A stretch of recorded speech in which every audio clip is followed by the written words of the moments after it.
Let's recreate Frankie Stein's makeup look.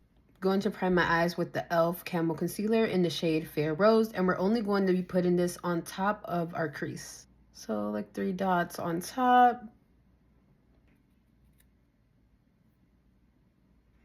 Fluffy brush, and we're just gonna pat this all over. And since we're cutting the crease, we just want to leave our lid space empty. Going in with Daydream from the Bright Matte Beauty Bay palette. We're going to start from the beginning towards our temple, and we are just placing the color down first above our crease. And then we're going to start slowly diffusing just the edges and moving this shade up towards our brow and then diffusing it out. Again, with the second coat, same steps, just adding in more color. Going in with Make Waves from the Carnival XL Pro palette, and we're using a smaller, dense brush, and we're really going to focus this on creating that shape of our crease. So you see where my eyelid is creasing?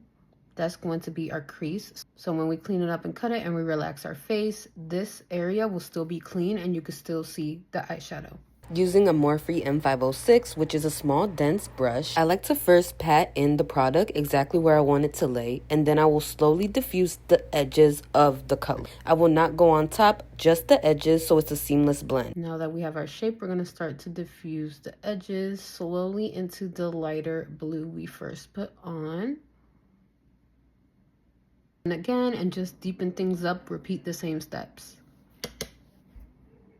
The more you want the color to show, the more you have to pick up the same color and add it on. That first brush, and then you can slowly diffuse those edges again of the darker color.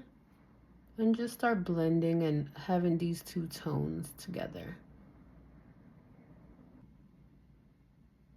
And when I do this, I'm only touching the edges of the darker color. I'm not putting my brush on top of the color. We're just doing the edges.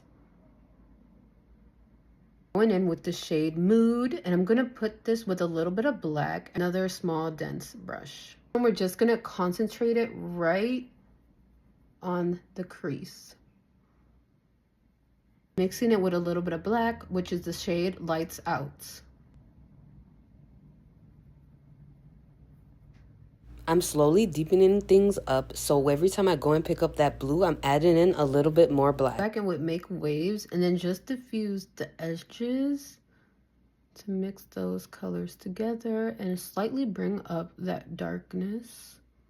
Remember, only the edges. Dipping in again.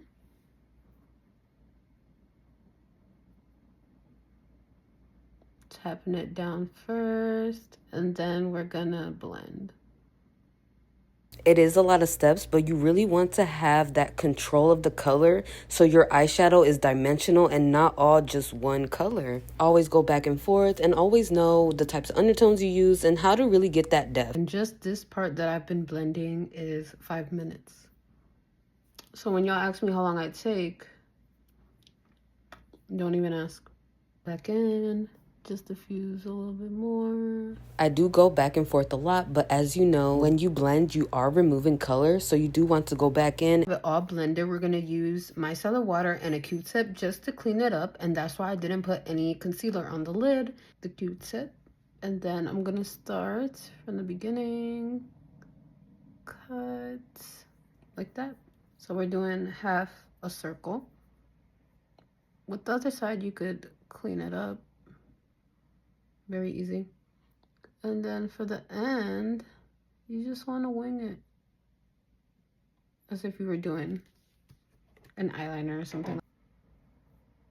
Obviously, skip this step. You could go straight in with your concealer after you do the color. But I like mine very sharp. To match the color of the crease, I'm going to mix maybe a little bit of this or this blue with this one.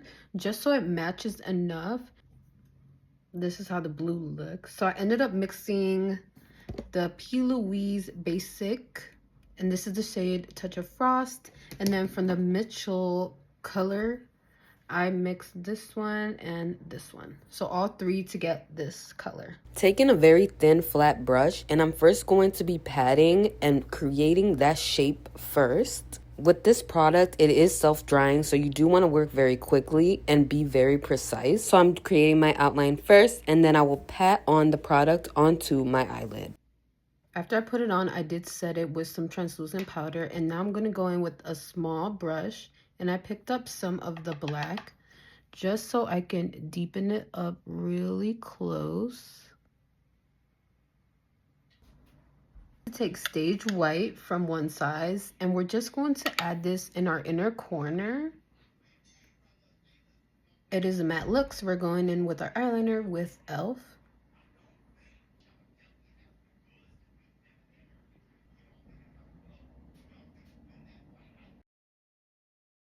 For my inner wing, I do like a longer inner cat eye, and I do like it to be very precise. So here is me demonstrating how I do it. I like to create my triangle and then fill it in.